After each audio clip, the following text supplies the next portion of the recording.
Let's talk about love, loss, and moving on. Okay. I have some notes here, if I may. So correct me if I'm wrong, but this is about the story of the loss of your second wife. Yes. Her name, known as Jill or Jillian. Her middle name is Anne, so she had the name Jillian as well. She was having a headache. She gets a brain scan. Boom, there's a tumor. It's an aggressive tumor. And from the date of diagnosis till the day she passed away was less than 65 days. My God. And so Jill was and remains the love of my life. There's a song that I wrote, "If I Get to Heaven." Okay, that's on the website. And it's about still loving her. Robert Stern, Yes, sir. thank you for joining me again. Thank you for having me. Pleasure. I've enjoyed getting to know you. Let's talk about love, loss, and moving on. Okay. I have some notes here, if I may. So correct me if I'm wrong, but this is about the story of the loss of your second wife, Yes. her illness, grief, and how it changed you. Can you tell me as much as you're comfortable as telling me? Sure. I think the place to start is her name, known as Jill or Jillian. Her middle name is Anne, so she had the name Jillian as well. She was having a headache.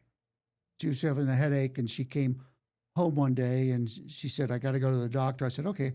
So she goes to she gets an appointment with a neurologist. She comes home, and she says, "The doctor says everything's fine. Take 2 aspirins and call me in the morning." And I said, "Sweetie, that's not it. You got to go back and get a brain scan." How I knew that, I have no idea. But I said, "You got to go back and get a brain scan." She goes back, she gets a brain scan. Boom, there's a tumor. It's an aggressive tumor. And from the date of diagnosis till the day she passed away was less than 65 days. My God. And so, wow, that's heavy. So, and my son at the time was 2 years old. 2 years old. We had an au pair from Switzerland. Yeah. And it was also at that time, my dear friend Beverly, the psychic, she had been to the house because Beverly was a great cook. Jill was a great cook. And we invited Beverly to the house earlier. And Beverly comes in and something's wrong. I don't know what's wrong. I'm worried. I can tell. She goes out. We happen to have a pool in the backyard. She went out in the backyard. She was very pensive. She comes in, we did dinner, and she leaves. And I'm very worried something's wrong. I did not know at the time, but she saw that Jill was going to die.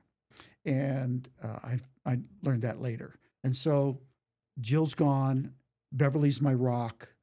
And Beverly was able to predict everything that was coming. It was very comforting to me because Beverly was in my life, and it was like a stabling force. And so Jill was and remains the love of my life. There's a song that I wrote, "If I Get to Heaven." Okay, that's on the website. And it's about still loving her.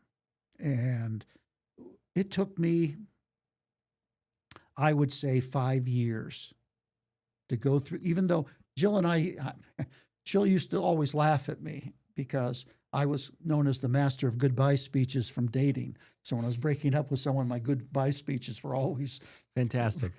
And she used to laugh at me. So I would wake up every morning with her there and going off to work or whatever doing. And I used to say to her, I said, "Sweetheart, I just want to tell you, you never know what's going to happen, whatever it is, but I want you to know how much I love you, how much I care about you. And if I get hit by a truck and I don't see you, I just want you to know how I feel." And so and she said, "You just miss goodbye speeches," and that she would make a joke. So when she first got ill and diagnosed, there was nothing to say because I had already said it all every day. And my daughters from the first marriage adored her. And my son was obviously 2 years old, so he didn't remember. And at the time, I think I had told you earlier that I was very good at writing silly verse. And so my neighbor at the time was a guy by the name of Trevor Lawrence, a great saxophone player. He was on the road with the Rolling Stones. He was a Motown producer. He co-wrote "I'm So Excited" with the Pointer Sisters. And he and I were tennis buddies. So I started to write some serious stuff about loss that I experienced with Jill. And I showed it to him, and I said, "Is that lyric?" He says, "That's not a lyric." He said, "I'll send you to somebody to teach you how to do it." So he sends me to this lady who teaches me how to write a lyric. or lyrics, because there's different styles. And I began to write, and I became very prolific writing about all of the loss. And as that evolved, I then went into the dating side. That's where That's How It Is came out. And I have songs about, as I dated, if I stayed with somebody for more than a week, okay, if I stayed with somebody for more than a week, a lyric might come out of it. So I assume you're comparing now everything to the love of your life. That's no longer there. Well, it's interesting because during that dating process, people would say, you had such a tremendous experience, I can never measure up. And that was always a challenge for me because that was then, and I had to process it was real. So I had to be authentic and deal with the loss. But at the same time, our hearts are available for a lot of love in a lot of different ways, like loving our children, loving our spouse. And there's room. There's room. God has given us room to love a lot. And so as I processed all that and went through that and wrote about it and grew and evolved, that's what I did. But you wrote in the grieving process. The Yes. writing helped the grieving process, I presume. Yeah, the first one I wrote was a lyric that I haven't turned into a song called More Than Words Can Say. I loved you more than words could say. I loved you each and every day. And it went on. And I wrote a lot about that. But that's the point, that time of your life. How long ago was this approximately? She died they say June 2nd, 1987. She actually died June 1st, but they didn't record it till June 2nd.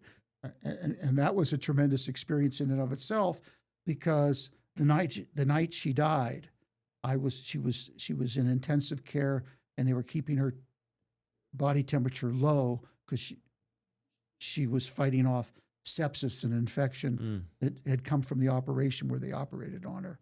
And I was with her, and it was very difficult to watch her die. I was having so much problems, and I knew she was going to die that night. And I went home, and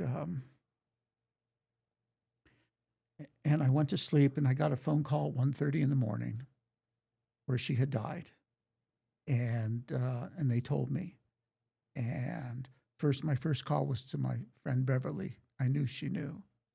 And then the next morning I got up, I went down to the hospital. They had already put her in a body bag. And I go into the morgue.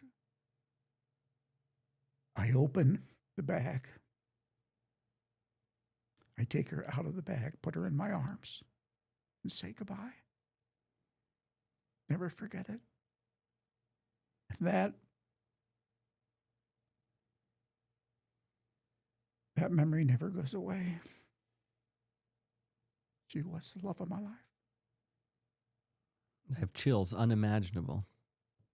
But then you go on. Life, she and I always would talk. And we used to say to each other, life is for the living. If something happens to either of us, get your butt going and get out there. Were you in the habit of having those kinds of conversations in other relationships? Because it seems almost like you're preparing for some loss together, right? Because of the conversation almost daily about if something happens, et cetera. No. It's just Jill. Interesting. Wow. What can I say? Wow. Well, and what's, and then she didn't go to heaven right away. She visited me. I don't know if it was the first night, second night, third night, I don't know, but she came and she had a conversation with me. And then she went. And then she lives inside of me. Part of her is in me. And I mentioned being connected to the psychic world a bit. Fast forward, I can't remember how many years. I'm the general manager of the talent agency. And one of my jobs at the talent agency was to meet all the new agents coming in and take them to lunch and learn about them and connect them so that they feel comfortable in the agency. And I took this woman to lunch. She was a new agent. We talked. she told me the story of a psychic from London that she had an experience with because she had 5 cats, and one of her cats, the bossy one, had died, and she was into psychic stuff. So she got a hold of the psychic, made an appointment, long distance from London, and she has this reading, and she tells me the story of how her cat showed up in the reading because this guy connects to the other side. So that motivated me. You know, I never tried to connect with Jill. So I said, his name was, I think, O.V. Dobbs or something like that. So I made arrangements to have a reading. And London, I think, was 8, 9, 10 hours difference. And so I decided to come in very early to work. And I didn't have any tissues in my office. They were called buck slips with your name on it. And you'd write messages and send them out. And that's all I had in there. So I get onto this conversation with O.V. Dobbs, I think that was his name, and about wanting to connect with Jill. And so he's doing a reading. We're 25 minutes into the hour reading, and there's nothing about Jill or nothing to the other side. And I said, I thought you connect with people with the other side. He says, that's if they showed up. And he said, the minute he said that, Jill shows up, and he says, I have someone here. I think she died from cancer. I said, yes. And she says she has something she wants me to tell you, that she's having difficulty connecting with her son. And she tells me something different. And only that she would know, something that only the two of us would know. And he shares that with me. Well, I start to cry. You know how when you cry and the snot and everything just starts pouring down? And I don't have a tissue. I have a buck slip, and I got the wastebasket out, and I'm going like this. And it was like, but I connected with her. Yeah. I connected with her, and it was like, but so she's still with me. And not that it interferes with me, you know, connecting. Remember, it's about connecting and being accepted. And that's what it's about. And that never changes. So you still look for that connection and that acceptance. And I was very lucky to have her in my life. What a story. Unbelievable. This is near 40 years ago, the loss. But it could be like from yesterday. She died in 87. Yeah, I was born in 87. Yeah, near 40 years. Unbelievable. And Wow. my son is 40 years old. Yeah. Wow. Very heavy. That's what you wanted, right? Yeah. Wow. Further songs came after Love, Loss, and Moving On. You mentioned If I Get to Heaven. There's also, and we've talked about this one before, For Certain I'm Hurtin. Can you just speak briefly on like where that came from in all of this? Yes. For Certain I'm Hurtin was one of the very early songs. I had met a fellow by the name of Bill Baker. Bill Baker, I was introduced to him. He was on Hee Haw, which was a country song show a million years ago. Okay. He was on that show, and he built his career afterwards about being a lounge singer and writing songs. I had taken this idea with him, and then he and I wrote the song. The reality is he wrote most of the song because he was very talented. And For Certain I'm Hurtin came out of that. And then fast forward 40 years to now, and I take For Certain I'm Hurtin, and I'm introduced. This is a Celestine prophecy thing. A friend of mine made me aware of this fellow living here in Vegas who has written so many of the hit songs that you would recognize from different artists. Wow. And participated in them. And I connected with him. He took For Certain I'm Hurtin and he contributed to it. And For Certain I'm Hurtin is now a country hit song in my mind. Mm-hmm. Okay. That's one of my books, A Legend in My Own Mind. A Legend in My Own Mind. I like and that. Other Stupid Thoughts.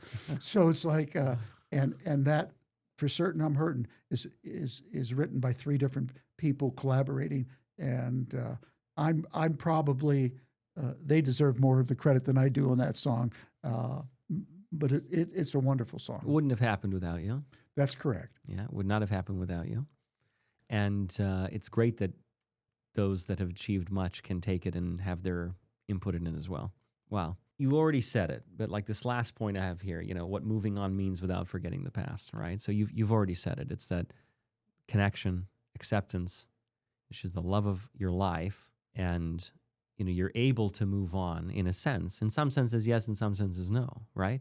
Well, that's the definition that each individual has to make for themselves, and how they are connected and how they want to be connected. Like, I think the human spirit has tremendous capacity. And so when you talk about moving on in that sense means building relationships going forward, Yeah. and building a life. It's that type of moving on. And it's normal. There's life and death. That's what happens. So it's just part of my fabric. Everybody has their own fabric that's created as they journey. Mm-hmm. And so you're always, transition is constant, and that's life. Yeah. What's the saying? The only constant is change, right? Correct. Yeah. Yeah. It's true. I look at my life now, look back 10 years, think vastly different. And I wonder what 10 years from now will look like. Probably also vastly different. Right? Yeah, until you get to my age, and who cares? It's like, enjoy the moment. Yeah. Do what you can do. When it's over, it's over. Yeah. And like I said, my goal in life is to get to the finish line with a smile on my face. I think you're doing a very good job at achieving that goal. Thank you. Thank you for your time. Thank you, Alex.